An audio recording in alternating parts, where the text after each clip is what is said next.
Hello dear student, आज हम निश्चित और अनिश्चित समय के बारे में डिस्कस करने के लिए इस वीडियो को शूट कर रहे हैं। और ये वीडियो को बनाने के पीछे मेरा ये उद्देश्य है कि निश्चित और अनिश्चित समय के लिए हम सिंस और फार का यूज़ करते हैं, तो किस प्रकार से सिंस और फार का यूज़ करते हैं। देखिए, सबसे पहली चीज़ जो है सिंस और फार का जो यूज़ होता है, जैसे अगर हम कहें कि वह 2 महीने से पढ़ रहा है।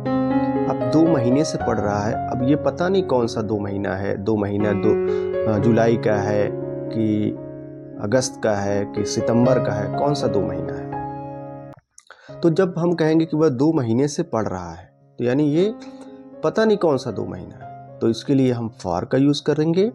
और अगर हम कह दें कि वह जुलाई से पढ़ रहा है या वो सितंबर से पढ़ रहा है, ठीक, तो हम इसके लिए सिंस का यूज़ करेंगे। मतलब ये कंफर्म हो गया कि महीना कौन सा है। और अगर सिर्फ हम कहें कि 2 महीना से, तो इसके लिए हम फार का यूज़ करेंगे। अगर हम कहें जुलाई से, अगस्त से, तो हम इसके लिए सिंस का यूज़ करेंगे। उसी तरीके से अगर हम मान लीजिए कि साल की में बात करें कि साल में हम किस तरीके से सिंस और फार लगाएंगे, तो साल के लिए होता है कि अगर हम कह दें कि 2 साल से पढ़ रहा है, अब पता नहीं कौन सा 2 साल है, तो ये क्या हो जाएगा, फॉर इसमें लगेगा और ये अनिश्चित समय होगा। लेकिन अगर हम वही चीज़ कहें कि वह 2024 से पढ़ रहा है, तो ये निश्चित समय है, यानी 2024 एक निश्चित टाइम है, तो निश्चित समय में वो पढ़ रहा है, तो इसके लिए हम सिंस का यूज़ करेंगे। उसी तरीके से अगर हम और कोई एग्जाम्पल लेना चाहें, जैसे दिन में कि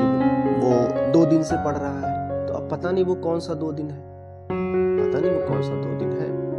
लेकिन अगर हम यही कह दें कि वो सोमवार से पढ़ रहा है, तो ये जो है सोमवार निश्चित हो गया। अगर 2 दिन और सोमवार ये दोनों अलग चीज़ें बन रही हैं। अगर हम 2 दिन कहेंगे तो यानी पता नहीं कौन सा 2 दिन है, तो हम उसके लिए अनिश्चित समय का यूज़ करेंगे, यानी वहाँ पे फॉर लगाएंगे। और अगर हम कह दें कि 2 सोमवार से पढ़ रहा है ना, क्या कहेंगे, सोमवार से पढ़ रहा है, तो इसके लिए हम फॉर का सिंस का यूज़ करेंगे।